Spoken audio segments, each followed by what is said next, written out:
Урматтуу кыргызстандыктар, биз бүгүнкү күнү Кыргызстанда адилеттүүлүктү сактап калышыбыз керек.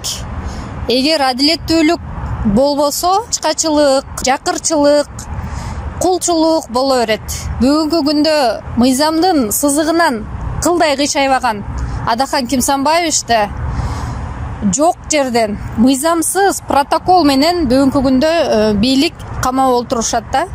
Ошого биз кыргызстандыктар кайдыгер карабай адилеттүүлүктү талап кылып, өзүбүздүн эркиндигибизди, сөз эркиндигибизди талап кылып чыгышыбыз керек.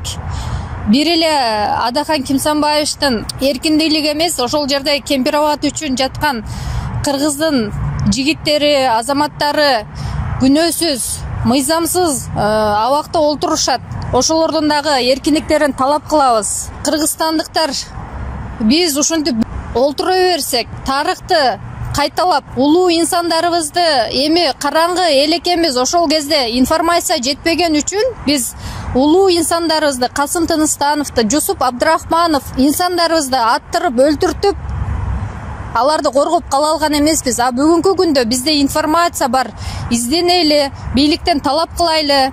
Анан бийлик дагы бул ушунча 21 000 адам шайлап, ишеничин көрсөтүп, эл өкүлү кылып шайлаган Кимсанбаевичти дагы бүгүнкү күндө мыйзамсыз камап олтурбай, биздин укугубузду тебелебей, Адахан Кимсанбаевичти чыгарып беришин талап кылабыз.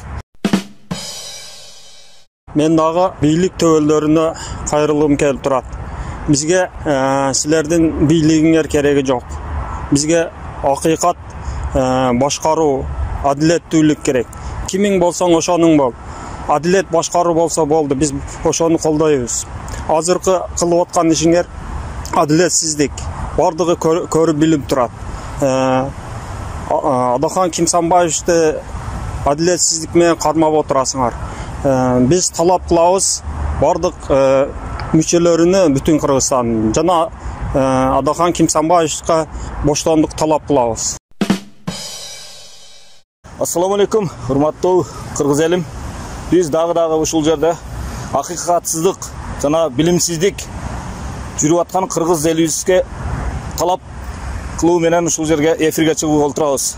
Ошол эфирдин негизги максаты болгон биздин Кыргызстандагы акыйкатсыздык, мыйзамсыздык болуп аткан биздин Мадумаров Адахан Кимсанбаевичти камап, анын тарапташтары болгон, алдында жүргөн, кызмат кылып жүргөн жигиттерди камап койгондугу үчүн биз бийлик төбөлдөрүнүн эки азаматына кайрылат элек. Тез аранын ичинде бул нерсени токтотуп, мыйзамсыздыкты токтотуп, тез аранын ичинде Мадумаров Адахан Кимсанбаевичти жана анын тарапташтарын чыгарып коюуну талап кылабыз биз. Элдин уулу Мадумаров Адахан Кимсанбаевичти темир тор артынан бошотуп коюңарды талап кылам. Экинчиден, жалпы кыргыз журтундагы интеллигенттерден талап кылат элем. Эмне үчүн үн катпай отурасыздар?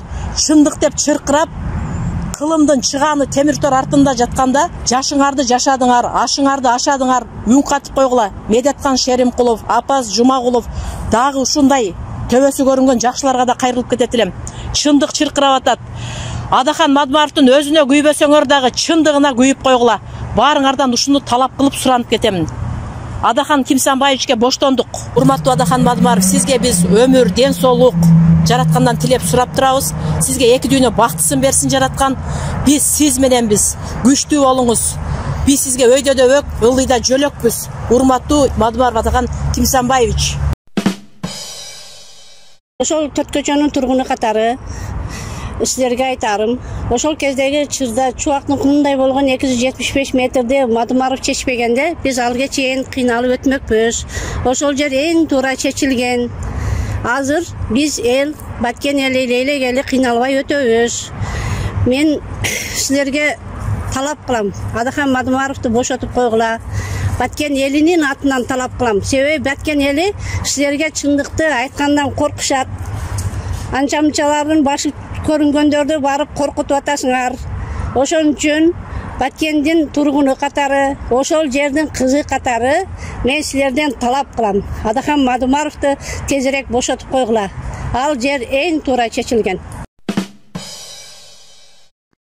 Бизди камап түгөтө албайсыңар. Биз көппүз. камасаңар дагы чыга беребиз. Акыйкаттык жеңмейинче чыга беребиз.